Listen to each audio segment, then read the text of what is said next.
Hi hello students, welcome to our channel. ఈరోజు ఈ వీడియోలో మనం 7th class maths chapter 10 algebraic expressions try this గురించి నేర్చుకుంటున్నాం. మీకు before try this and next try this ఈ వీడియో లాస్ట్లో డిస్ప్లే అవుతే చెక్ చేసుకోవచ్చు. ఈ వీడియో లాస్ట్లో మీకు ఈ టోటల్ టెక్స్ట్ బుక్కి రిలేటెడ్గా నేను ఏ వీడియోస్ చేశానో అవి అన్నీ మీకు డిస్ప్లే అవుతే చెక్ చేసుకోవచ్చు. సో ట్రై దిస్ చూడండి. Identify the quotient of terms of the following expressions. So ఇక్కడ మీకు టోటల్గా 4 ఎక్స్ప్రెషన్స్ ఇచ్చారు.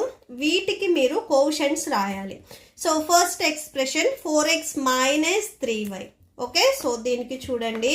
So first expression 4x - 3y. So దీంట్లోంచి మనం టర్మ్స్ని సపరేట్ చేసుకోవాలి. 4x అనేది ఒక టర్మ్, -3y అనేది ఒక టర్మ్. ప్లస్ ఉంటే రాయాల్సిన అవసరం లేదు, బట్ మైనస్ ఉంటే కంపల్సరీ రాసుకోవాలి. అండ్ కోషెంట్ అంటే ఏంటంటే, సో వేరియబుల్స్ అంటే ఇంగ్లీష్ ఆల్ఫాబెట్స్కి ఏవైతే బిఫోర్ మీకు న్యూమరికల్ నెంబర్స్ ఉన్నాయో, అంటే 1 2 3 4 ఇలా నెంబర్స్ ఉన్నాయో వీటిని మనం కోషెంట్స్ అంటాము.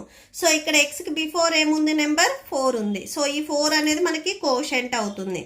3కి వైకి బిఫోర్ ఏ నెంబర్ ఉంది, -3 ఉంది. సో ఇది మనకి కోషెంట్ అవుతుంది.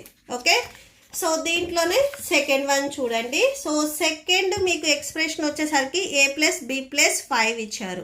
సో దీంట్లో టర్మ్స్ వచ్చేసరికి a b 5. ఈ ప్లస్కి బిఫోర్ ఆఫ్టర్ అంటే ప్లస్ కానీ మైనస్ కానీ ఉంది అంటే అక్కడ ఉన్న ఎక్స్ప్రెషన్స్ని సో డివైడ్ చేస్తుంది, టర్మ్స్గా డివైడ్ చేస్తుంది అని. ఓకే, సో టర్మ్స్ వచ్చేసరికి AB5. సో కోషెంట్ వచ్చేసరికి ఈ నెంబర్స్కి అంటే ఈ ఇంగ్లీష్ ఆల్ఫాబెట్స్కి బిఫోర్ ఏ నెంబర్స్ లేవు కాబట్టి మనం ఇనీషియల్గా 1 తీసుకుంటాము. సపోజ్ బిఫోర్ వచ్చేసరికి మీరు ఇక్కడ చూడండి, 4 ఉంటే 4 రాసుకున్నారు, -3 ఉంటే -3 రాసుకున్నారు. బట్ ఇక్కడ ఏ నెంబర్స్ లేవు కాబట్టి సో ఇనీషియల్గా మనం 1 తీసుకుంటాము. సో ఏకి కోషెంట్ 1 అవుతుంది, బికి కోషెంట్ 1 అవుతుంది. ఈ 5 అనేది మీకు టర్మ్స్లో వచ్చేసరికి కాన్స్టెంట్. ఓకే, సో దీనికి కోషెంట్ అనేది ఏమి ఉండదు. నార్మల్ నెంబర్స్కి మీకు ఎప్పుడు కోషెంట్ ఉండదు. సో ఇది మీరు కాన్స్టెంట్ అని రాసుకోండి, కాన్స్టెంట్.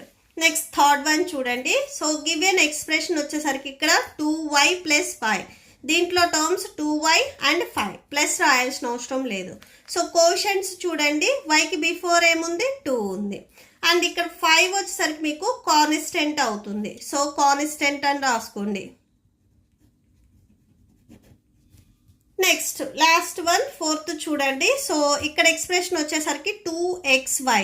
సో ఇక్కడ ఓన్లీ టర్మ్ 2xy. సో దీని కోషెంట్ వచ్చేసరికి 2. సో 2 రాసేసుకోండి.